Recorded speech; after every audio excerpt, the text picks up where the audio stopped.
Okay, students, uh, today we will talk about selection of non-destructive testing methods. When engineering components are designed, it is assumed that the material possesses a certain set of mechanical properties. But in actual practice, when the component is used in structure or surveys, there is no assurance that it is equal to those previously tested. As far as mechanical properties and freedom from defects are concerned, the mechanical properties of the product may be degraded by the presence of some defects which are inherent in metallic products. Some of these common defects are seams, surface flaws like porosity, inclusion, etc., and obviously cracks. Therefore, it is desirable to confirm the required properties of a product without damaging or breaking it. In practice, it is achieved by using non-destructive inspection methods, commonly known as NDT or non-destructive testing. Now, there are two main parameters which affects the NDT selection method, that is ability to detect all type of discontinuities in the test component and to achieve the best sensitivity. Sensitivity means ability to detect smallest size of discontinuity from the test component. Now, non-destructive inspection usually implies a process for finding defective parts while avoiding the damage to good parts. In this context, the word defective means absence of one or more of the specified quality characteristics. In other words, non-conformance to specifications. Now, non-destructive inspection, including many methods such as hardness testing, visual inspection, liquid penetrance, and many of which we have already specified earlier. Now,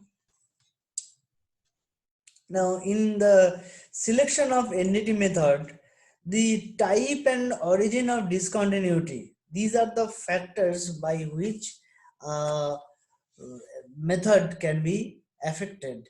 That material manufacturing process, accessibility of the component to perform NDT, and the time available, and obviously the cost. Now, let me define you about some of the NDT methods. Likewise, first one will be liquid penetrant method.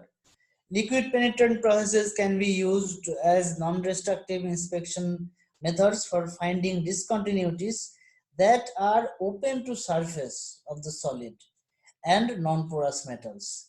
Indication of faults can be found regardless of the size, configuration, internal structure, chemical composition, and flaw orientation. Now, liquid penetrance can seep into various types of surface openings by capillary action.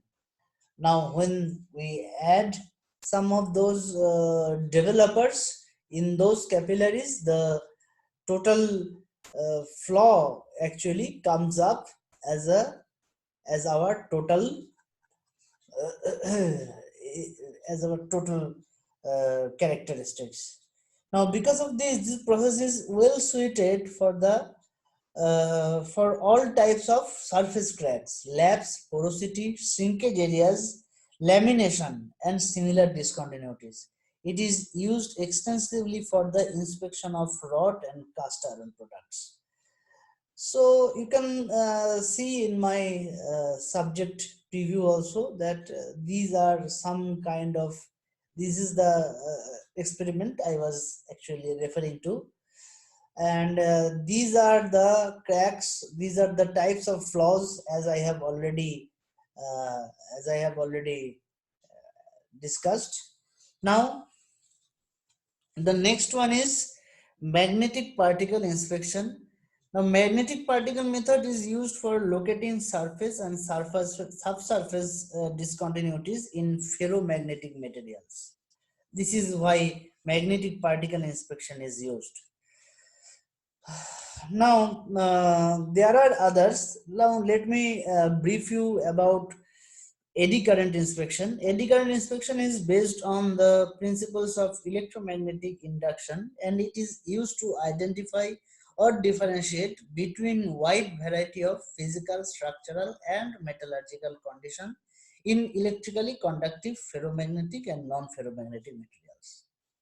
The part to be inspected is placed within or adjacent to an electric coil in which alternative current is flowing. This alternative current causes eddy current to flow in the part as a result of electromagnetic induction. The flow of eddy currents in the part depends on the electrical characteristics of the part, the presence or absence of flaws in other discontinuities in the part.